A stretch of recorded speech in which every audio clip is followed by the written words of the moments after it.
Hi, it's me again with Corel Roll Tips and Tricks, and the same person that asked about a gradient tool or the interactive, can't even think, interactive fill tool, how you could do each letter where they'd all be the same instead of the gradient being across all of them. So what I did, I moved this kind of to the top corner of it. Well, you don't want to move your F. Just a little bit off top corner. I'm going to nudge it up, and then I'm going to nudge my letter up, and I'm going to select both of them when we hit intersect. Then I can nudge my letter right back down.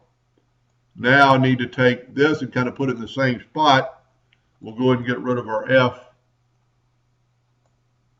You know what, we probably don't have to nudge it up, but I like doing that.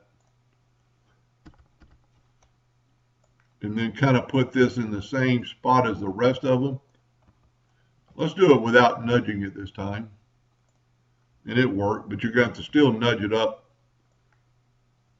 Get rid of that and nudge this over. So the nudge doesn't really matter. Just depends whether you're going to do it before or after.